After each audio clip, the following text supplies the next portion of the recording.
नमस्कार दोस्तों, स्वागत है आपके YouTube चैनल एग्जाम्स स्टडी में। इस वीडियो में बात करेंगे संविधान सभा एवं संविधान निर्माण प्रक्रिया के बारे में। इससे संबंधित जितने भी पॉइंट्स हैं, जितने भी तथ्य हैं, उन सब की बात करेंगे और उसके बाद हम शुरू करेंगे।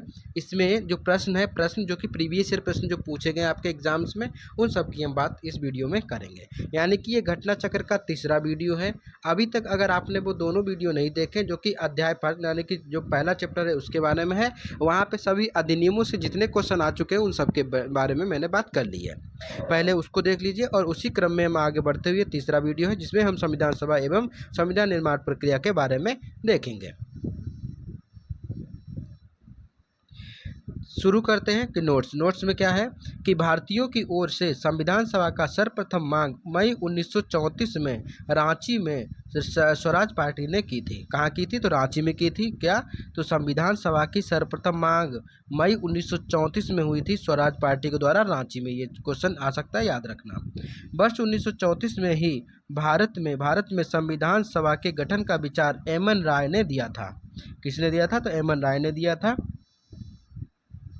फिर भारतीय राष्ट्रीय कांग्रेस के स्तर पर पहली बार स्वराज पार्टी के बाद पटना में मई 1934 में ही संविधान निर्माण के लिए आधिकारिक रूप से संविधान सभा की मांग की गई। तो अगर आधिकारिक रूप से कांग्रेस के द्वारा कब की गई? तो 1934 में संविधान सभा की मांग की गई। कहाँ? तो पटना में। और जिसकी पुष्टि जो है वो कांग्रेस से 1936 के फैजपुर अधिवेशन में की गई थी। एक निर्वाचित संविधान सभा द्वारा भारत के संविधान का निर्माण करने का प्रस्ताव सर्वप्रथम 1942 के क्रिप्स मिशन द्वारा किया गया था। अगर क्वेश्चन आता है कि एक निर्वाचित संविधान सभा द्वारा भारत के संविधान का निर्माण का प्रस्ताव सर्वप्रथम किस मिशन या किस योजना के तहत किया गया? तो 1942 क्रिप्स मिशन के तहत किया गया था। नेक्स्ट है कि कैबिनेट मिशन योजना 1946 द्वारा भारतीय संविधान सभा का प्रातिनिधिक निर्वाचन के आधार पर गठन किया गया। अगर गठन की बात पूछता है कि संविधान सभा का गठन किस योजना के आधार पर किया गया? तो कैबिनेट मिशन 1946 के आधार पर किया गया। कैबिनेट मिशन की रिपोर्ट के अनुसार संविधान सभा निर्वाचित होनी थी। तो कैसी होनी थी? निर्वाचित होनी थी और प्रांतों का प्रतिनिधित्व जनसंख्या के आधार पर होना था। इसके तहत मोटे तौर पर प्रति 10 लाख व्यक्तियों का एक प्रतिनिधि के निर्वाचन की व्यवस्था प्रस्तावित थी। तो कितने पे? तो 10 लाख पर एक प्रतिनिधि जो थे उसका निर्वाचन करना था। फिर नेक्स्ट है कि संविधान सभा में कुल सदस्यों की संख्या 389 निर्धारित थी। तो कितनी थी निर्धारित? 389 निर्धारित थी और इनमें से 296 सीटें ब्रिटिश भारत को और 93 सीटें जो थी देसी रियासत को आवंटित की जानी थी। तो 389 में से 296 सीटें ब्रिटिश भारत को, जबकि 93 सीटें देसी रियासत को आवंटित की जानी थी। ब्रिटिश भारत को आवंटित 296 सीटों में 293 सदस्यों का चुनाव करना था। तो जो ब्रिटिश भारत को 296 सीटें थी ब्रिटिश भारत के लिए, उनमें से 292 में सदस्यों का चुनाव होना था और 11 गवर्नर के प्रांतों से और चार जो चयन प्रमुख आयुक्तों प्रांतों से किया जाना प्रस्तावित था। तो ये था। तो 11 जो थे 292 तो हो गए हमारे कहाँ से? तो ब्रिटिश भारत में आवंटित 296 में से 292 सदस्यों का चुनाव किया जाता था और 11 गवर्नरों के प्रांतों से और 4 का चयन मुख्य आयुक्तों के प्रांतों से किया जाना था। देसी रियासत के प्रतिनिधि का चयन रियासतों के प्रमुखों द्वारा किया जाना था।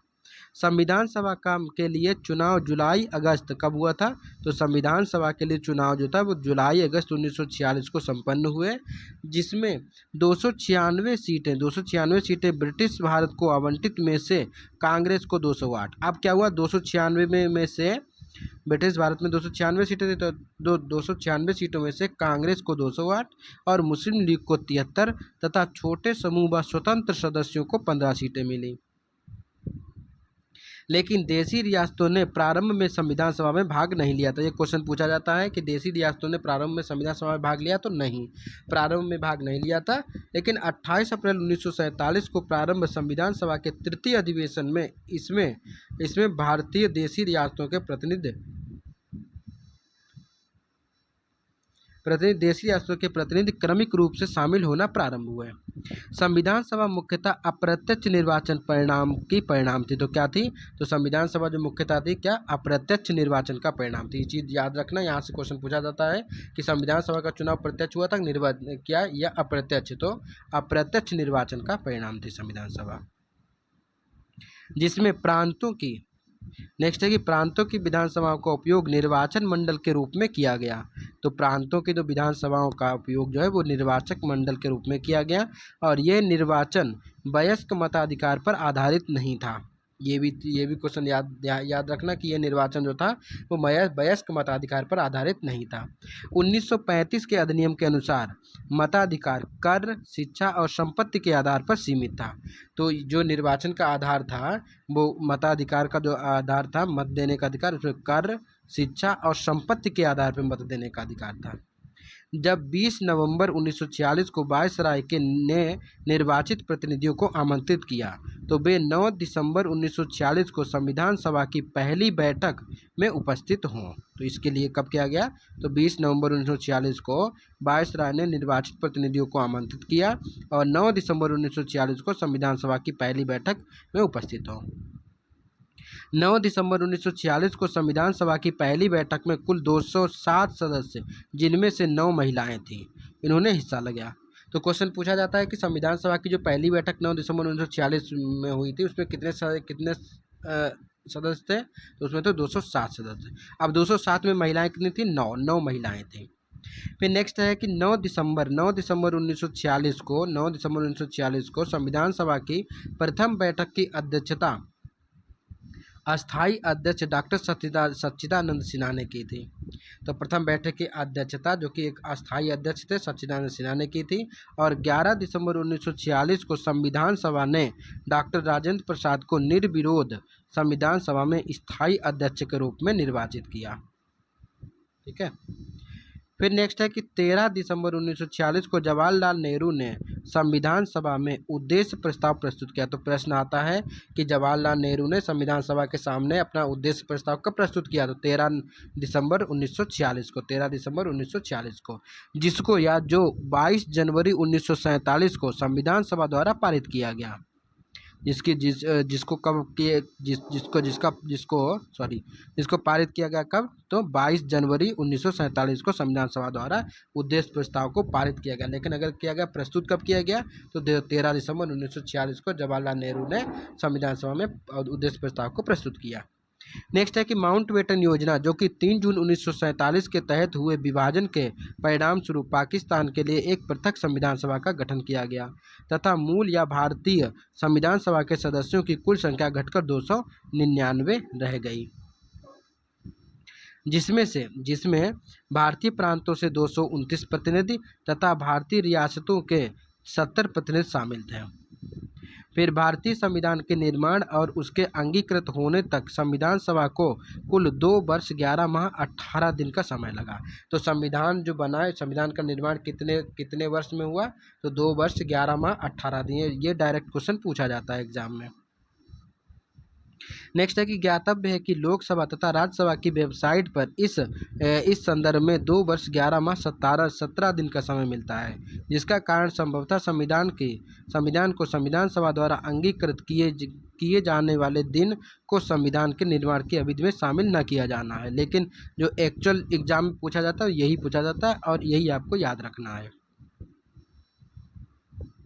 संभवतः संविधान को संविधान सभा द्वारा अंगीकृत किए जाने के दिन को संविधान सभा में शामिल नहीं किया गया। इसके लिए कुल 11 अधिवेशन, कुल अवधि 165 दिन हुए। कितने अधिवेशन हुए? 11 अधिवेशन हुए। कुल अवधि कितनी? तो 165 दिन हुए, जिसमें से 114 दिन जो थे वो संविधान के प्रारूप पर विचार किया गया। तो 114 दिन जो था वो संविधान के प्रारूप पर विचार किया गया। और 11वें अधिवेशन के अंतिम दिन 26 नवंबर 1949 को संविधान को अंगीकृत किया गया। कौन सा अधिवेशन था? 11वां अधिवेशन था। तो 11वें अधिवेशन के दिन 26 नवंबर 1949 को संविधान को अंगीकृत किया गया। और इन 11 अधिवेशनों के अतिरिक्त संविधान सभा पुनः 24 जनवरी 1950 को सम्मिलित हुई, जब सदस्यों द्वारा संविधान पर हस्ताक्षर 284 सदस्यों द्वारा किए गए। तो 284 सदस्यों द्वारा जो हस्ताक्षर किए गए थे वो कब? तो 24 जनवरी 1950 को। नेक्स्ट है कि भारतीय संविधान के निर्माण के समय बेनेगल नरसिंह राव यानी BN राव को संवैधानिक सलाहकार नियुक्त किया गया। तो भारतीय संविधान के निर्माण के समय बेनेगल नरसिंह राव यानी BN राव को संवैधानिक सलाहकार नियुक्त किया गया। 26 नवंबर 1949 को भारत के लोगों द्वारा संविधान को अंगीकृत, अधिनियमित और आत्मर्पित किया गया। कब? तो 26 नवंबर 1949 को। ये 3 शब्द याद रखना कि अंगीकृत किया गया, अधिनियमित किया गया और आत्मर्पित किया गया। लेकिन संविधान पूर्ण रूप से 26 जनवरी 1950 को लागू हुआ। केवल लागू हुआ या पारित हुआ तो कब? तो 26 जनवरी 1950 को। भारतीय संविधान सभा में कुल महिलाओं की संख्या 15 थी। तो भारतीय संविधान सभा में कुल महिलाओं की संख्या कितनी थी? 15 थी, जिनके नाम इस प्रकार हैं। पहला विजय लक्ष्मी पंडित, राजकुमारी अमृत कौर, सरोजनी नायडू, सुचेता कृपलानी, पूर्णिमा बनर्जी, लीला राय, जी दुर्गाबाई। 8 में है हंसा मेहता, 9 कमला चौधरी, रेणुका रे, मालती चौधरी और दक्षियानी बेला यूथन, बेगम एजाज रसूल, एना मस्करीनी तथा अम्बू स्वामीनाथन। नेक्स्ट है ग्रेनविले ऑस्टिन ने कहा था कि संविधान सभा कांग्रेस थी और कांग्रेस भारत। तो ये कहा था किसने? ग्रेनविल ऑस्टिन ने। क्वेश्चन पूछा जाता है कि संविधान सभा कांग्रेस थी और कांग्रेस भारत, ये किसने कहा? तो ग्रेनविल ऑस्टिन ने कहा। नेक्स्ट है कि 2 सितंबर 1946 को अंतरिम सरकार का गठन किया गया। इसमें मुस्लिम लीग के सदस्य शामिल नहीं हुए। तो क्वेश्चन आता है कि 2 सितंबर 1946 को अंतरिम सरकार के गठन में मुस्लिम शामिल थी? नहीं, तो नहीं, शामिल नहीं थी। हालांकि उनमें शामिल होने के लिए विकल्प खुला रखा गया था। अंततः 26 अक्टूबर 1946 को जब सरकार का पुनर्गठन किया गया, तब मुस्लिम लीग के 5 प्रतिनिधि को कैबिनेट में शामिल किया गया। लेकिन प्रारंभ में ये अंतरिम सरकार के गठन में शामिल नहीं थे। लेकिन 26 अक्टूबर 1946 में जब सरकार का पुनर्गठन किया गया, उसमें मुस्लिम लीग जो है शामिल हो गई। तो अब देखते हैं हम लोग कौन कौन से प्रश्न जो एग्जाम में आए हुए हैं उनके बारे में।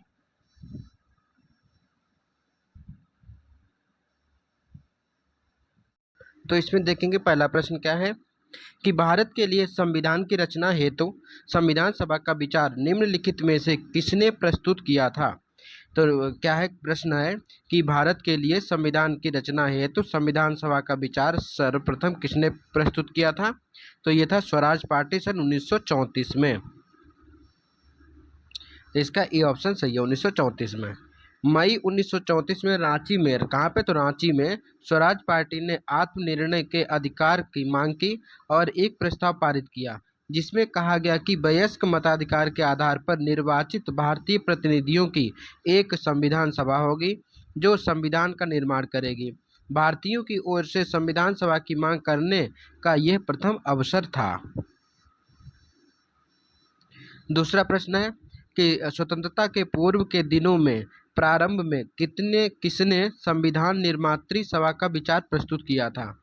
तो प्रश्न है कि स्वतंत्रता के पूर्व के दिनों में प्रारंभ में किसने संविधान निर्मात्री सभा का विचार प्रस्तुत किया था? आपके सामने 4 ऑप्शन है कि MN राय या doctor BR Ambedkar, Annie Besant या जवाहरलाल नेहरू। तो आप लोगों ने पढ़ा है इसमें अभी क्या कि स्वतंत्रता के पूर्व दिनों के प्रारंभ में किसने संविधान निर्मात्री सभा का विचार प्रस्तुत किया था? तो ये किया था MN राय ने। नेक्स्ट देखते हैं प्रश्न। नेक्स्ट प्रश्न है कि एक निर्वाचित संविधान सभा द्वारा भारत के संविधान का निर्माण करने का प्रस्ताव किया गया था। तो एक निर्वाचित संविधान सभा द्वारा भारत के संविधान का निर्माण करने का प्रस्ताव किया गया था किसके द्वारा? तो क्रिप्स मिशन के द्वारा। क्रिप्स मिशन 1942 में। ठीक है। एक निर्वाचित संविधान सभा द्वारा भारत के संविधान का निर्माण करने का प्रस्ताव सर्वप्रथम क्रिप्स मिशन 1942 के द्वारा किया गया। यह द्वितीय विश्व युद्ध समाप्त होने के पश्चात में क्रिप्स मिशन के द्वारा जो है वो संविधान सभा, निर्वाचित संविधान सभा द्वारा संविधान का निर्माण का प्रस्ताव जो पेश किया गया था। नेक्स्ट है कि कैबिनेट मिशन योजना के अंतर्गत संविधान निर्मात्री परिषद में प्रत्येक प्रांत को आवंटित सदस्य संख्या निर्धारित करने के लिए एक प्रतिनिधि कितनी जनसंख्या के अनुपात में था? तो ये था 10 लाख। क्या प्रश्न है कि कैबिनेट मिशन योजना के अंतर्गत संविधान निर्मात्री परिषद में प्रत्येक प्रांत को आवंटित सदस्य संख्या निर्धारित करने के लिए एक प्रतिनिधि कितनी जनसंख्या का अनुपात था? तो ये था 10 लाख की जनसंख्या पर एक प्रतिनिधि। कैबिनेट मिशन वर्ष 1946 में भारत आया था। इस मिशन ने अपनी रिपोर्ट संविधान सभा के गठन का एक सूत्र प्रस्तुत किया था, जिसके आधार पर संविधान सभा निर्वाचित होनी थी और प्रांतों का प्रतिनिधित्व जनसंख्या के आधार पर होना था। इसके तहत मोटे तौर पर प्रति 10 लाख व्यक्तियों के ऊपर एक प्रतिनिधि का निर्वाचन व्यवस्था प्रस्तावित की थी। नेक्स्ट प्रश्न है कि इन व्यक्तियों में से कौन कैबिनेट मिशन का सदस्य नहीं था? ये प्रश्न बहुत पूछा जाता है कि इनमें से यानी इन व्यक्तियों में से कौन कैबिनेट का सदस्य नहीं था? तो ये विलियम वुड नहीं थे। कौन कौन थे इसको देख लेते हैं। तो कैबिनेट मिशन में 3 सदस्य थे, पैथिक लॉरेंस और एबी अलेक्जेंडर और स्टीफन क्रिप्स। तो ये 3 सदस्य जो थे वो कैबिनेट मिशन के सदस्य थे।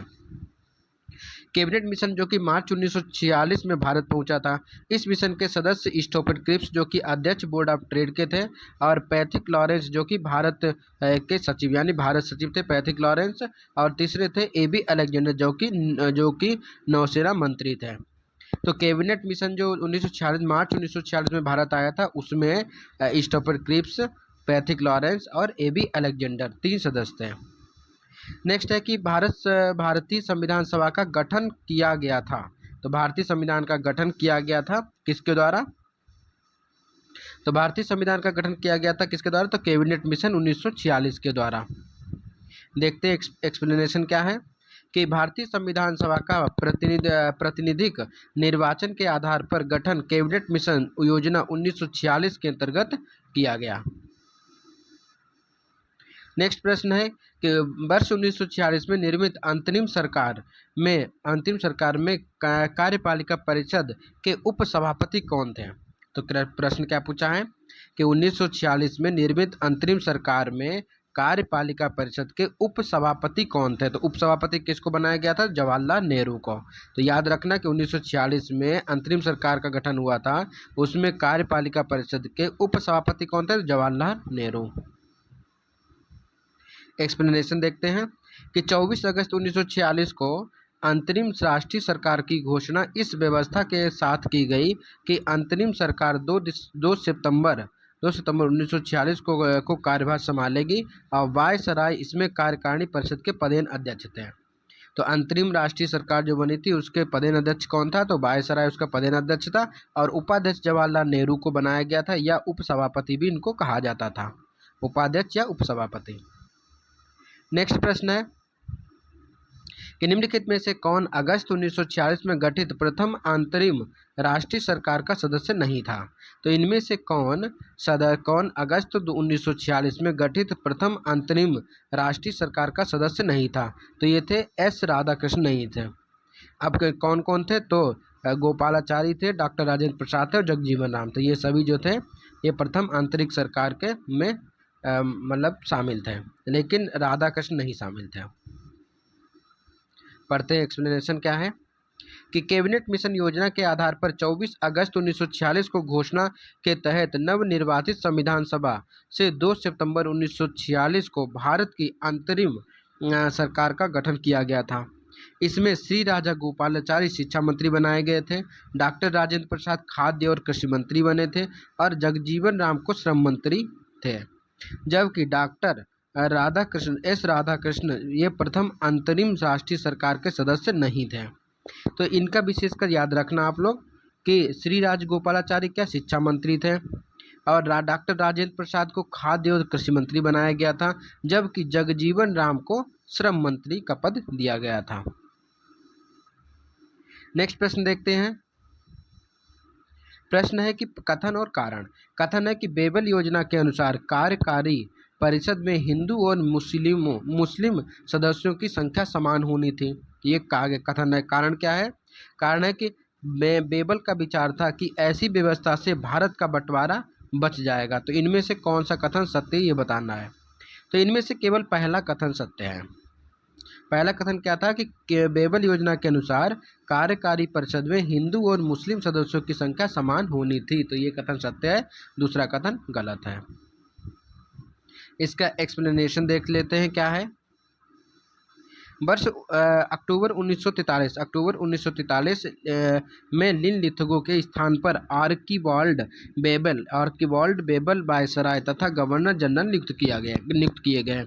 वे भारतीय संवैधानिक गतिरोध को दूर करने के उद्देश्य से मई 1945 लंदन गए और वहां उन्होंने भारतीय प्रशासन के संबंध में ब्रिटिश सरकार से विस्तार की बात की तथा कुछ प्रस्ताव रखे।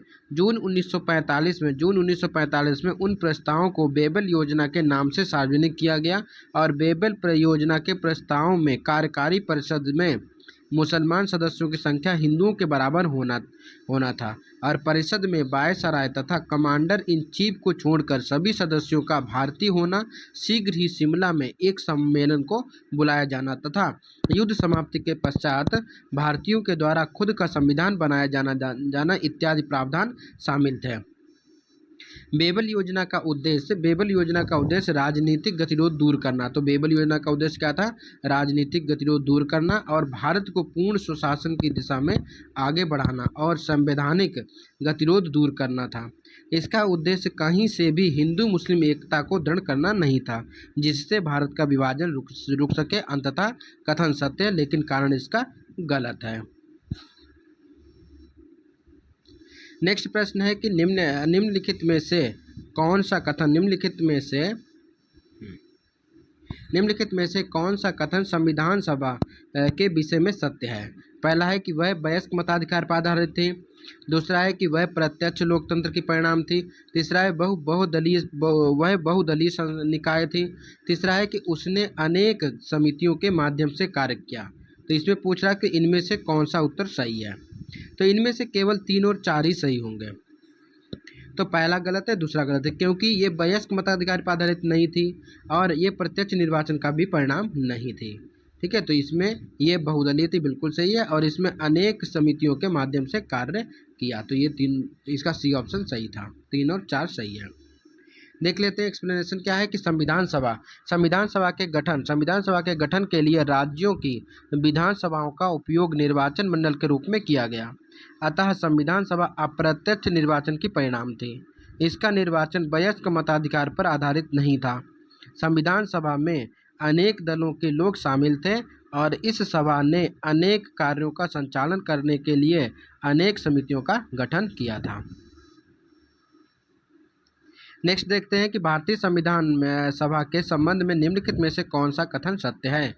तो भारतीय संविधान सभा के बारे में कौन सा कथन सत्य बताना है कि यह वयस्क मताधिकार पर आधारित नहीं थी, बिल्कुल सही।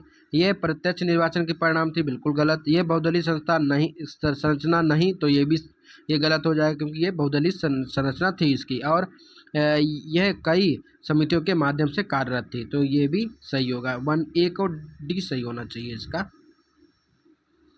तो पहला और डी सही है, क्योंकि ये रिपीटेड क्वेश्चन है, तो इसीलिए ये 2 जगह पूछा गया, तो इसीलिए ये इम्पॉर्टेंट है क्वेश्चन, क्योंकि घटना चक्र में जितने क्वेश्चन है वो कहीं न कहीं रिपीट हो जाते हैं एग्जाम में, बराबर एग्जाम में रिपीट होते रहते हैं। तो विशेषकर आप लोग इस पर ध्यान दीजिए और क्वेश्चन को अच्छे से कीजिए। और अगर आप चैनल पर नए हैं तो चैनल को सब्सक्राइब जरूर कर लीजिए, क्योंकि आगे आने वाले दिनों में आपको करंट अफेयर की क्लासेस भी मिलेंगी, साथ में और भी क्लासेस आपको देखने को मिलेंगी। रेगुलर बेसिस पे हम करा रहे हैं यहाँ पे, ठीक है। आपको डेली पे एक क्लास पॉलिटी की और क्लास हिस्ट्री की भी आपको मिलती रहेगी। और अगर आपको वीडियो अच्छा लगे तो वीडियो को लाइक करें और अधिक से अधिक लोगों तक इसको शेयर भी करें।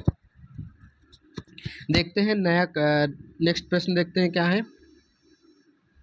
प्रश्न है कि निम्नलिखित में से संविधान सभा के बारे में कौन सा कथन गलत है? गलत कथन बताना है यहाँ पे। तो सबसे पहले क्वेश्चन पढ़ते समय आपके माइंड में ये होना चाहिए कि हमको बताना क्या है, सही पूछ रहे हैं या गलत पूछ रहा है, क्योंकि ये चीज़ बहुत कंफ्यूज करती है कभी कभी।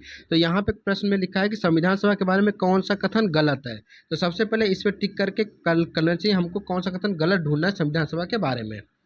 तो पहला कथन क्या है कि इसने बड़ी संख्या में समितियों के मदद से काम किया और उनमें से प्रारूप समिति सबसे महत्वपूर्ण थी। बिल्कुल सही। दूसरा है कि अल्पसंख्यक समुदाय जैसे ईसाई, एंग्लो इंडियन और पारसियों को सभी को पर्याप्त प्रतिनिधित्व प्राप्त हुआ। बिल्कुल सही, ये भी सही था। इसका निर्वाचन सी कथन है कि इसका निर्वाचन सार्वभौम वयस्क मताधिकार पर आधारित था, तो ये गलत हो गया। फिर डी है कि इसकी चुनाव प्रक्रिया 1935 के अधिनियम की 6ठी अनुसूची पर आधारित थी। कर, संपत्ति और शैक्षणिक योग्यता के कारण मताधिकार सीमित था, तो ये सही है। तो एक बार फिर से मैं जो सही सही कथन इनको पढ़ देता हूँ। संविधान सभा के बारे में कौन कौन सही है। पहला सही है कि इसने बड़ी संख्या में समितियों की मदद में से काम किया और उसमें से प्रारूप समिति सबसे महत्वपूर्ण थी। बिल्कुल सही।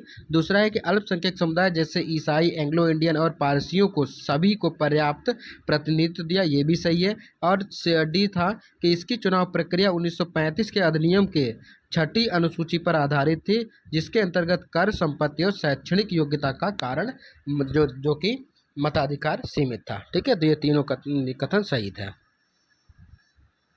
एक्सप्लेनेशन देख लेते हैं कि संविधान सभा के सदस्यों का निर्वाचन प्रांतीय विधानसभाओं के सदस्यों द्वारा अप्रत्यक्ष निर्वाचन का आधार पर हुआ था, न कि सार्वभौमिक मताधिकार के आधार पर प्रत्यक्ष निर्वाचन द्वारा। कर, संपत्ति और शैक्षणिक योग्यता के आधार पर मताधिकार प्रदान किया गया था, सभी को मताधिकार प्राप्त नहीं था। ये विशेषकर याद रखना कि सभी को मताधिकार देने का प्राप्त नहीं था। नेक्स्ट प्रश्न है कि भारत के संविधान का प्रारूप तैयार करने वाली संविधान सभा के सदस्यों को, तो इसका सही उत्तर है कि विभिन्न प्रांतों की विधानसभाओं को द्वारा चुना गया था। ठीक है, तो क्या बोल रहा है कि भारत के संविधान का प्रारूप तैयार करने वाली संविधान सभा के सदस्यों को विभिन्न प्रांतों की विधानसभाओं के द्वारा चुना गया था। नेक्स्ट प्रश्न है कि भारतीय इतिहास के संदर्भ में प्रांतों से संविधान सभा के सदस्य सभी प्रांतों की विधानसभाओं से यानी प्रांतीय विधानसभाओं द्वारा निर्वाचित हुए थे। नेक्स्ट प्रश्न है कि संविधान सभा में सदस्यों का चुनाव कैसे हुआ था, तो ये क्या प्रांतीय सभाओं के द्वारा किया गया था। नेक्स्ट देखो, कितने एग्जाम में कितने प्रकार से क्वेश्चन, एक ही क्वेश्चन को किस प्रकार से घुमा के पूछा जा रहा है। तो जितने भी पॉइंट थे वो मैंने सभी तो डिस्कस कर दिए पहले भी, अब आपको डिस्क्रिप्शन में भी ऊपर आपने देखा ही है। उसके बाद ये क्वेश्चन आंसर की फॉर्म में मैं करा रहा हूँ, जो कि प्रीवियस ईयर में पूछे गए हैं उन सब के बारे में। तो इसी प्रकार से क्वेश्चन आगे भी आते रहेंगे यहाँ से, तो इसलिए इसको विशेषकर आप लोग याद कर लीजिए यहाँ से। नेक्स्ट प्रश्न है कि संविधान सभा के चुने हुए स्थायी अध्यक्ष कौन थे। अब यहाँ पूछ रहा है स्थायी अध्यक्ष, देखो विशेषकर ध्यान देना, तो स्थायी अध्यक्ष के रूप में कौन, राजेंद्र प्रसाद को चुना गया था। देखो इसका एक्सप्लेनेशन है कि 9 दिसंबर सन 1946 को संविधान सभा की प्रथम बैठक की अध्यक्षता अस्थायी अध्यक्ष डॉक्टर सच्चिदानंद सिन्हा ने की थी और 11 दिसंबर 1946 को संविधान सभा ने डॉक्टर राजेंद्र प्रसाद को निर्विरोध संविधान सभा के स्थायी अध्यक्ष के रूप में निर्वाचित किया। तो ये भी याद रखना, अस्थायी और स्थायी सदस्य। नेक्स्ट है कि संविधान सभा की प्रथम बैठक की अध्यक्षता किसने की, तो डॉक्टर सच्चिदानंद सिन्हा ने की थी, जो कि एक अस्थायी अध्यक्ष थे। नेक्स्ट है कि भारतीय संविधान सभा के उद्घाटन अधिवेशन की अध्यक्षता किसने की, तो सच्चिदानंद सिन्हा ने की।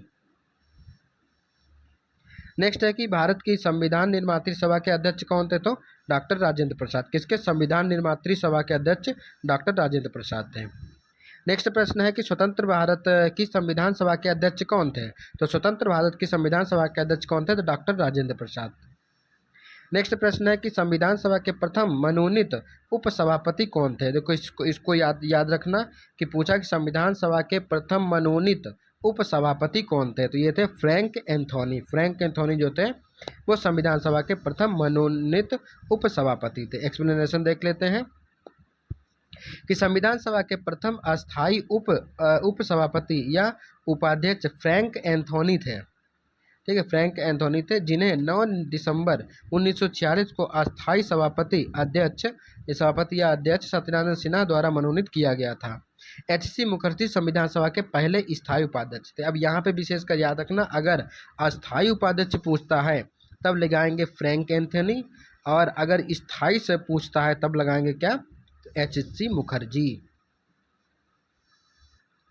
नेक्स्ट है कि भारतीय संविधान सभा की स्थापना की गई थी। तो भारतीय संविधान सभा की स्थापना कब की गई? तो 9 दिसंबर 1946 को। भारतीय संविधान सभा की स्थापना 9 दिसंबर 1946 को उसकी प्रथम बैठक के आरंभ होने के साथ हुई थी। नेक्स्ट है कि संविधान सभा की प्रथम बैठक कब हुई थी? तो बार बार वही प्रश्न है, 9 दिसंबर 1946 को। नेक्स्ट प्रश्न है कि संविधान सभा का गठन कब हुआ? देखो बीपीएससी पूछा गया, यूपीपीएससी पूछा, हर जगह देखो रिपीट हो रहा है क्वेश्चन। तो संविधान सभा का निर्माण कब हुआ था? तो वही 9 दिसंबर 1946 को। नेक्स्ट है कि भारत की संविधान सभा का प्रथम अधिवेशन को हुआ, सेम क्वेश्चन 9 दिसंबर 1946 को। एक ही क्वेश्चन हर एक स्टेट में पूछा जा चुका है, तो इसीलिए इसको कराना बहुत ही महत्वपूर्ण रहा और यहाँ से आपको प्रश्न डायरेक्टली मिल ही जाते हैं। नेक्स्ट है कि संविधान सभा द्वारा भारतीय संविधान सभा की पहली बैठक कब हुई? सेम क्वेश्चन 9 दिसंबर 1946 को। नेक्स्ट है कि भारत को एक संविधान देने का प्रस्ताव संविधान सभा द्वारा पारित किया गया था कब? तो 22 जनवरी 1947 को। क्या बोला कि भारत को एक संविधान देने का प्रस्ताव संविधान सभा द्वारा पारित किया गया था, तो कब? 22 जनवरी 1947 को। 22 जनवरी 1947 को संविधान सभा द्वारा संविधान को एक संविधान देने का उद्देश्य प्रस्ताव पारित किया गया था। उद्देश्य प्रस्ताव को 13 दिसंबर 1946 को संविधान सभा में जवाहरलाल नेहरू द्वारा पेश किया गया था। क्वेश्चन आता है कि जो उद्देश्य प्रस्ताव था उसको कब पेश किया गया? तो 13 दिसंबर 1946 को जवाहरलाल नेहरू के द्वारा पेश किया गया था, लेकिन संविधान सभा ने इसको 22 जनवरी 1947 को स्वीकार किया या स्वीकृति दी थी। और आगे चलकर यही हमारा उद्देश्य प्रस्ताव प्रस्तावना के रूप में दिखाई देता है। नेक्स्ट है कि संविधान सभा के सम्मुख संविधान की प्रस्तावना का प्रस्ताव किसने रखा था? तो ये था जवाहरलाल नेहरू ने। तो संविधान सभा के सम्मुख संविधान की प्रस्तावना का प्रस्ताव किसने रखा था? तो जवाहरलाल नेहरू, उद्देश्य प्रस्ताव के रूप में। नेक्स्ट है कि संविधान सभा में उद्देश्य प्रस्ताव निम्नलिखित में से किसके द्वारा प्रस्तुत किया गया था? सेम क्वेश्चन पंडित जवाहरलाल नेहरू के द्वारा। नेक्स्ट है कि भारतीय संविधान के निर्माण से संबंधित निम्नलिखित कथनों में से कौन सा कथन सत्य है? पहला कथन है कि पंडित जवाहरलाल नेहरू उद्देश्य प्रस्ताव का जो संविधान सभा द्वारा स्वीकार किया गया था संविधान का निर्माण पर असर था, ये सही है। दूसरा है कि उद्देशिका बहुत महत्वपूर्ण उद्देश्यों को पूर्ति करती है, तो ये भी आपका सही है। तीसरा है कि संविधान को भारत के लोगों द्वारा आदेशित किया गया था, बिल्कुल सही है। चौथा है कि राज्य के मुखिया को लोग प्रत्यक्ष रूप से निर्वाचित करते हैं, तो ये क्या है? ये गलत है। ठीक है, राज्य के मुखिया को कैसे? तो राज्य का मुखिया कौन होता है? तो राज्यपाल होता है, तो उसको प्रत्यक्ष नहीं करते हैं ना, अप्रत्यक्ष रूप से करते हैं, इसीलिए। देखिए भारतीय संविधान के तहत राज्य के मुखिया अर्थात राष्ट्रपति का राज्य का मुखिया है ना, तो राज्य का मुखिया नहीं राष्ट्रपति की बात कर रहा है, राज्यपाल की नहीं, राष्ट्रपति की बात कर रहा है यहाँ पे, सॉरी। तो राज्य यहाँ भारतीय संविधान के तहत राज्य यानी राष्ट्र के बारे में आप बोल रहा है यहाँ पे कि राज्य का मुखिया अर्थात राष्ट्रपति का निर्वाचन लोगों द्वारा प्रत्यक्ष रूप से नहीं बल्कि अप्रत्यक्ष रूप से जनप्रतिनिधियों के माध्यम से किया जाना था। अन्य तीनों कथन सही थे। नेक्स्ट है कि भारतीय संविधान को बनाने हेतु कितने संविधान सभा की कुल कितने अधिवेशन हुए थे? तो भारतीय संविधान को बनाने हेतु भारतीय संविधान सभा के कुल कितने अधिवेशन हुए थे? तो 12 अधिवेशन हुए थे। देखिए भारतीय संविधान के निर्माण में संविधान सभा 2 वर्ष 11 माह और 18 दिन का समय लगा था और इस दौरान इसके कुल 11 अधिवेशन कुल अवधि 165 दिन भी याद रखना, 165 दिन, कुल 11 अधिवेशन। और 11वें अधिवेशन के अंतिम दिन 26 नवंबर 1949 को, कब? 26 नवंबर 1949 को संविधान को अंगीकृत किया गया। और इन 11 अधिवेशनों के अतिरिक्त संविधान सभा पुनः 24 जनवरी 1950 को समवेत हुई, मतलब एक मिले थे ये लोग, फिर से एक और बैठक हुई और जबकि सदस्यों द्वारा संविधान के पर हस्ताक्षर किए गए। और इस प्रकार निकटतम उत्तर क्या? सी होगा। अगर यहाँ पे 11 होता तो 11 होता, निकटतम उत्तर सी 12 है तो 12 हम इसको मान लेंगे। नेक्स्ट प्रश्न है कि भारत की संविधान सभा की अंतिम बैठक का सही तिथि बताइए। तो अंतिम बैठक कब हुई थी? तो 24 जनवरी 1950 को संविधान सभा की अंतिम बैठक हुई थी। नेक्स्ट प्रश्न है कि भारत के संविधान के निर्माण में संविधान सभा को कितना समय लगा था? तो वही 2 माह 11 दिन 18 दिन, सॉरी 2 माह 11 माह, 2 वर्ष 11 माह 18 दिन, 2 वर्ष 11 माह 18 दिन।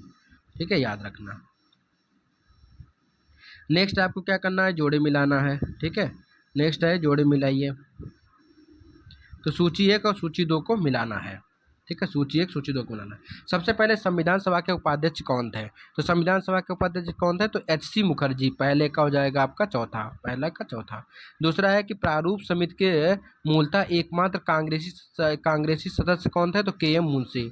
तो प्रारूप समिति के मूलतः एकमात्र कांग्रेसी सदस्य कौन थे? तो के.एम. मुंशी। तीसरा है कि राजस्थान के रियासतों का प्रतिनिधित्व करने वाले संविधान सभा के सदस्य कौन थे? तो टी.टी. कृष्णाचारी। तो टी.टी. कृष्णाचारी कहाँ से थे? तो ये थे राजस्थान से। फिर है कि संघ संविधान समिति के अध्यक्ष कौन थे? तो जवाहरलाल नेहरू। तो संघ संविधान समिति के अध्यक्ष जवाहरलाल नेहरू। तो पहले का हो जाएगा आपका डी, मतलब पहले का चौथा, पहले का चौथा किस में है? तो आपको दूसरे में मिल गया। पहले का चौथा, तीसरा, पहला, आप देख लीजिए एक बार।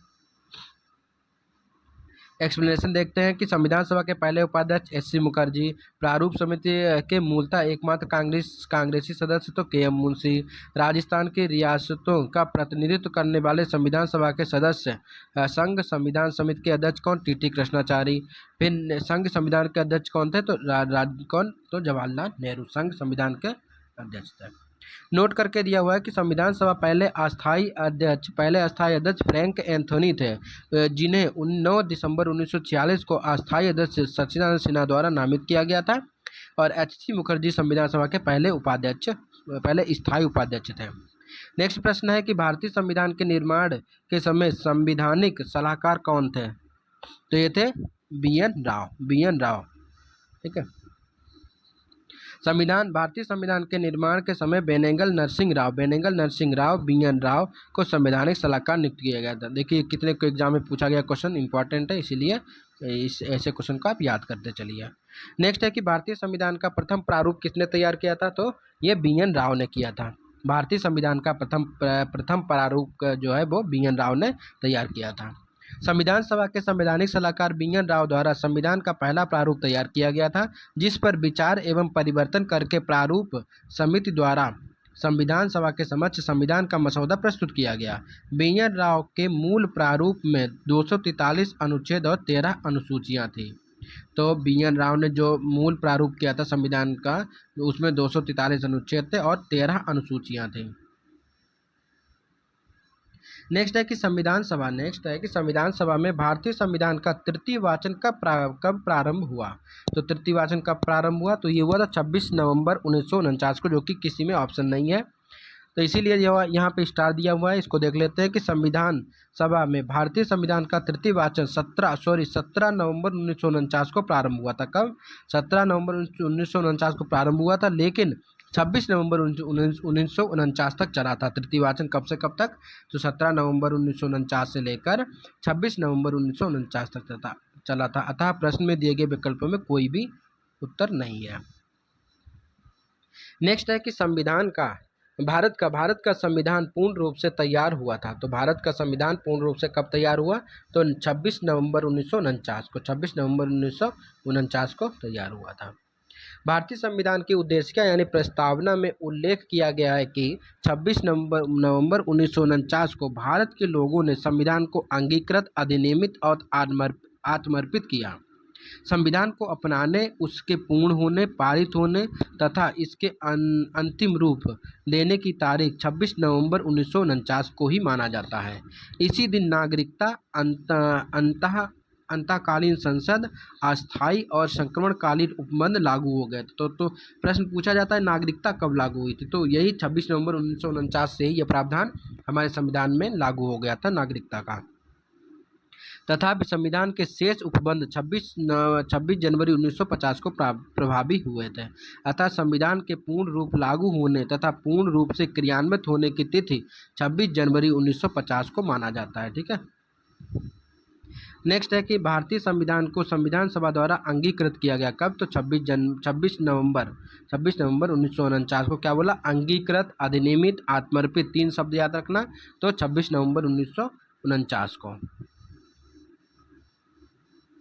नेक्स्ट प्रश्न देखते हैं कि संविधान सभा द्वारा भारतीय संविधान को कब स्वीकृत किया गया था। देखो स्वीकृति भी है, स्वीकृत आ जाए, अंगीकृत, अधिनियमित, ये सब शब्द जो है इनमें 26 नवंबर 1949 आंसर आएगा। केवल लागू होना या पारित होना तब आ जाएगा 26 जनवरी 1950 को। संविधान कब लागू हुआ, कब पारित हुआ, तब 26 जनवरी 1950। और संविधान कब अधिनियमित हुआ, आत्मर्पित हुआ या स्वीकृत हुआ, तब हो जाएगा 26 नवंबर 1949 को।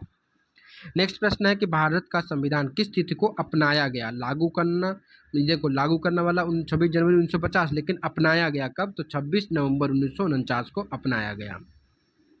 नेक्स्ट है कि भारतीय संविधान कब लागू हुआ। अब लागू हुआ आ गया तो 26 जनवरी 1950 को, 26 जनवरी 1950, ए ऑप्शन इसका सही है, 26 जनवरी 1950 को लागू हुआ। नेक्स्ट है कि भारतीय संविधान या संविधान को 26 जनवरी के दिन लागू करने का निर्णय इसलिए लिया गया क्योंकि क्या हुआ, तो इस दिन कांग्रेस ने इस तिथि को 1930 में स्वतंत्रता दिवस के रूप में मनाया था। तो संविधान को 26 जनवरी को लागू होने का निर्णय लिया गया क्योंकि इस दिन यानी कांग्रेस ने इस तिथि को 1930 के स्वतंत्रता दिवस के रूप में मनाया था, इसलिए किया गया था। देख लेते हैं एक्सप्लेनेशन कि भारतीय राष्ट्रीय कांग्रेस के लाहौर अधिवेशन जो कि दिसंबर 1929 को पूर्ण स्वराज की घोषणा की गई थी तथा 26 जनवरी को स्वतंत्रता दिवस के रूप में मनाए जाने का संकल्प लिया गया और आज़ादी के पूर्व तक 26 जनवरी को स्वतंत्रता दिवस के रूप में मनाया जाता रहा, परंतु भारत 15 अगस्त 1947 को स्वतंत्र हो गया था। तब से प्रत्येक 15 अगस्त को स्वाधीनता दिवस के रूप में मनाया जाने लगा, जबकि स्वतंत्रता प्राप्ति के पश्चात 26 जनवरी की तिथि अविस्मरणीय बनाने हेतु भारतीय संविधान को पूर्णतः 26 जनवरी 1950 को लागू किया गया और तब से प्रत्येक वर्ष 26 जनवरी को गणतंत्र दिवस मनाया जाने लगा। नेक्स्ट प्रश्न है कि भारतीय संविधान दिवस मनाया जाता है कब, तो 26 नवंबर को। भारतीय संविधान दिवस पूछेगा, संविधान दिवस कब, तो 26 नवंबर को। देखिए भारतीय संविधान दिवस 26 नवंबर को मनाया जाता है। भारतीय संविधान 26 नवंबर 1949 को बनकर तैयार हुआ और संविधान सभा द्वारा अंगीकृत हुआ और इसके कुछ प्रावधान इसी दिन लागू हो गए थे, जिसके फलस्वरूप इस दिन को संविधान दिवस के रूप में मनाया जाता है। जबकि भारतीय संविधान 26 जनवरी 1950 को पूर्ण रूप से लागू किया गया और 26 जनवरी को गणतंत्र दिवस के रूप में मनाया जाता है। नेक्स्ट प्रश्न है कि भारतीय संविधान को अपनाया गया तो कब, तो संवैधानिक सभा के द्वारा भारतीय संविधान को अपनाया गया। भारतीय संविधान सभा के 11वें अधिवेशन में, कौन सा अधिवेशन था, तो 11वां अधिवेशन, विशेषकर याद रखना। तो संविधान सभा के 11वें अधिवेशन में 26 नवंबर 1949 को भारतीय संविधान सभा द्वारा अंगीकृत या अधिनियमित किया गया था। नेक्स्ट प्रश्न है कि भारतीय संविधान को 26 नवंबर 1949 को किसके द्वारा अधिनियमित किया गया, तो किसके द्वारा, तो संविधान सभा के द्वारा इसको अधिनियमित किया गया था। नेक्स्ट प्रश्न है कि भारत का संविधान अंगीकृत और अधिनियमित हुआ, सेम क्वेश्चन है, तो अंगीकृत होना, अधिनियमित होना, आत्मर्पित होना, ठीक है, तो ये सब कब, तो 26 नवंबर 1949 को। बार बार प्रश्न आ रहा है इसलिए मैं बार बार करा दे रहा हूँ, जिसके आप लोग भूले ना इसको। नेक्स्ट है कि B.R. अम्बेडकर को संविधान सभा का निर्वाचन हुआ कहाँ से, तो B.R. अम्बेडकर का संविधान सभा में निर्वाचन हुआ था कहाँ से, तो ये हुए थे कहाँ, तो बम्बई से, ठीक है, सॉरी कहाँ चला गया, हाँ, तो ये बम्बई से हुआ था, ठीक है। तो इसका एक्सप्लेनेशन देख लेते हैं। वर्ष 1946 में संपन्न संविधान सभा के प्रारंभिक चुनाव में डॉक्टर B.R. अम्बेडकर अविभाजित भारत के बंगाल प्रांत के पूर्वी भाग से निर्वाचित हुए थे, लेकिन बाद में यह क्षेत्र पाकिस्तान में चले जाने के बाद डॉक्टर अम्बेडकर भारतीय गणतंत्र के बम्बई प्रेसिडेंसी के पूना संसदीय क्षेत्र से उपचुनाव में निर्वाचित होकर भारतीय संविधान में सम्मिलित हुए। पूना सीट उनके लिए कांग्रेस के एम आर जयकर ने त्यागपत्र देकर रिक्त की थी। यद्यपि विकल्प ए में पश्चिम बंगाल है, फिर भी यह अभिष्ट विकल्प नहीं हो सकता क्योंकि डॉक्टर अम्बेडकर पूर्वी बंगाल से प्रथमतः निर्वाचित हुए थे, ना कि पश्चिमी से, तो इसीलिए यहाँ पे मुंबई ही आंसर सही होगा। तो बम्बई प्रेसिडेंसी से निर्वाचित हुए थे, संविधान सभा में कार्य किया था, स्पष्ट है कि उत्तर जो है बी सही होगा। नेक्स्ट है कि डॉक्टर B.R. अम्बेडकर का जन्म और मृत्यु कब हुई थी, तो डॉक्टर भीमराव अम्बेडकर का जन्म 14 अप्रैल सन 1891 में हुआ था जो कि महू में, मध्य प्रदेश के महू में हुआ था और इनकी मृत्यु 1956 में हुई थी। भारतीय संविधान निर्माण के मुख्य भूमिका निभाने वाले डॉक्टर बी.आर. अम्बेडकर का जन्म 14 अप्रैल 1891 को महू मध्य प्रदेश में तथा मृत्यु 6 दिसंबर 1956 को हुई थी। नेक्स्ट प्रश्न है कि निम्नलिखित पर विचार कीजिए। पहला कथन है कि तृतीय गोलमेज सम्मेलन का विचार विमर्श की परिणति भारत सरकार अधिनियम 1935 के पारित में हुई थी। हाँ, सही है ये। दूसरा है कि भारत सरकार अधिनियम 1935 ने ब्रिटिश भारत के सूबे और भारतीय रियासतों के एक संघ पर आधारित ऑल इंडिया फेडरेशन का गठन का उपबंध किया। तो ये भी सही है, यानी कि दोनों कथन इसके सत्य हैं। फिर से पढ़ देते हैं एक बार कि तृतीय गोलमेज सम्मेलन के विचार विमर्श की परिणति भारत सरकार अधिनियम 1935 के पारित होने के रूप में हुई थी। बिल्कुल सही है। दूसरा है कि भारत सरकार अधिनियम 1935 ने ब्रिटिश भारत के सूबों और भारतीय रियासतों के एक संघ पर आधारित ऑल इंडिया फेडरेशन के गठन का उपबंध किया। बिल्कुल सही है, दोनों कथन इसके सत्य हैं, सही है। एक्सप्लेनेशन देख लेते हैं। नवंबर दिसंबर 1932 को लंदन में आयोजित तीसरे और अंतिम गोलमेज सम्मेलन में कांग्रेस ने भाग नहीं लिया था। इस सम्मेलन में भारत सरकार अधिनियम 1935 के लिए एक ठोस योजना को अंतिम रूप पेश किया गया और इसमें ब्रिटिश भारत के सूबों और भारतीय रियासतों के एक संघ पर आधारित ऑल इंडिया फेडरेशन का गठन का प्रावधान किया गया। नेक्स्ट प्रश्न है नीचे दिए गए वक्तव्य के बारे में। कथन पहला है कि भारत का संविधान देश की आवश्यकताओं की पूर्ति करता है। बिल्कुल सही। दूसरा है क्या कि इसको एक गृहीत संविधान कहा जाता है। बिल्कुल सही है, दोनों कथन सही है, लेकिन इसकी स्पष्ट व्याख्या नहीं कर रहे हैं। ठीक है, तो बी आंसर इसका सही होगा। देखिए, एक्सप्लेनेशन है कि भारत का संविधान देश की आवश्यकताओं की पूर्ति करने में पूर्णतः सक्षम है तथा भावी आवश्यकताओं के मद्देनज़र इसमें संशोधन संबंधी प्रावधान भी है। दूसरी ओर इसमें विभिन्न देशों के संविधानों से तथ्य एवं विचार ग्रहण किए गए, अतः इसे एक गृहीत संविधान भी कहा जाता है। इस प्रकार कथन और कारण दोनों सत्य सही है, परंतु कथन और कारण का सही स्पष्टीकरण नहीं है। नेक्स्ट प्रश्न है कि संविधान सभा में वयस्क मताधिकार को 15 वर्ष के लिए स्थगित करने की बात कही गई थी। किसने? तो ये कही थी मौलाना आज़ाद ने। संविधान सभा में वयस्क मताधिकार विषय पर बहस के दौरान मौलाना अबुल कलाम आज़ाद ने वयस्क मताधिकार को 15 वर्षों के लिए स्थगित करने की वकालत की थी, किंतु डॉक्टर राजेंद्र प्रसाद एवं पंडित जवाहरलाल नेहरू ने जोर देकर ढंग से इसे अपनाने का इसका समर्थन भी किया था। याद रखना। नेक्स्ट प्रश्न है कि निम्नलिखित में से किसने सुझाव दिया था कि भारत की स्वतंत्रता के बाद भारतीय राष्ट्रीय कांग्रेस को एक राजनीतिक दल के रूप में भंग कर दिया जाना चाहिए? तो यही कहा था महात्मा गांधी ने क्या कहा कि निम्नलिखित में से किसने सुझाव दिया था कि भारत की स्वतंत्रता के बाद भारतीय राष्ट्रीय कांग्रेस को एक राजनीतिक दल के रूप में भंग कर दिया जाना चाहिए? तो महात्मा गांधी ने यह कथन कहा था। एक्सप्लेनेशन है कि भारत की स्वतंत्रता के उपरांत महात्मा गांधी ने यह सुझाव दिया था कि भारतीय राष्ट्रीय कांग्रेस को अब एक राजनीतिक दल के रूप में भंग कर दिया जाना चाहिए। नेक्स्ट प्रश्न देखते हैं। निम्नलिखित में से किसने कहा था कि एक संविधान एक मशीन की तरह बेजुबान चीज है, इसमें वे लोग जीवन फूंकते हैं जो इसका नियंत्रण करते हैं। भारत में बस कुछ ईमानदार लोगों की आवश्यकता है तथा इनके लिए राष्ट्रहित ही सर्वोपरि है। ये कहा था डॉक्टर राजेंद्र प्रसाद ने। फिर से देख लेते हैं कि निम्नलिखित में से किसने कहा था कि एक संविधान एक मशीन की तरह बेजान चीज़ है, इसमें वे लोग जीवन फूंकते हैं जो इसका नियंत्रण करते हैं।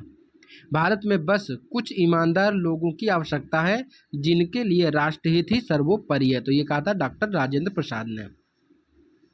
प्रश्नगत कथन संविधान सभा के अध्यक्ष और भारत के प्रथम राष्ट्रपति डॉक्टर राजेंद्र प्रसाद का है। यह कथन 26 नवंबर 1949 को भारतीय संविधान को अपनाए जाते समय दिए गए उनके वक्तव्य का अंश है। नेक्स्ट प्रश्न है कि अपनी राष्ट्रवादी प्रतिक्रिया में भारतीय संविधान के निर्माताओं ने अल्पसंख्यकों के हितों तथा भावनाओं के महत्व को कम करके आंका है। ये कथन किसका है?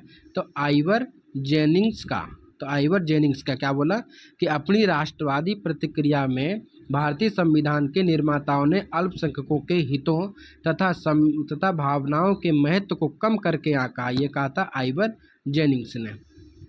देख लेते हैं एक्सप्लेनेशन कि प्रस्तुत कथन आइवर जेनिंग्स का है। उनका मानना था कि भारतीय संविधान निर्माताओं ने भारतीय संघ में अल्पसंख्यक हितों और भावनाओं के महत्व को न्यूनतम रखने का प्रयास किया। नेक्स्ट प्रश्न है, किसने कहा था कि संविधान सभा कांग्रेस थी और कांग्रेस भारत? तो ये क्या था? ऑस्टिन ने। तो किसने कहा था कि संविधान सभा कांग्रेस थी और कांग्रेस भारत था? ये कहा था ऑस्टिन ने। संविधान सभा कांग्रेस थी और कांग्रेस भारत था। ये वक्तव्य पद्मश्री पुरस्कार प्राप्त इतिहासकार ग्रेनविल ऑस्टिन का है। यह वक्तव्य उनकी पुस्तक द इंडियन कॉन्स्टिट्यूशन में है। नेक्स्ट प्रश्न है कि भारतीय संविधान सभा में कुल कितनी महिलाएं शामिल थीं? तो महिलाएं कितनी थीं? तो भारतीय थी 15 महिलाएं। तो भारतीय संविधान सभा में कुल 15 महिलाएं शामिल थीं। तो ये आज का लास्ट का प्रश्न था। तो ठीक है, तो ये मैंने चैप्टर आपको विधिवत रूप से समाप्त कर दिया। 57 क्वेश्चन भी थे इसमें। अब हम नेक्स्ट वीडियो में करेंगे कि संविधान सभा की प्रमुख समितियाँ। अगर आपको वीडियो अच्छा लगे तो वीडियो को लाइक करें, चैनल को सब्सक्राइब करें अगर आप नए हैं, और अधिक से अधिक लोगों तक इस चैनल को आप शेयर भी करें।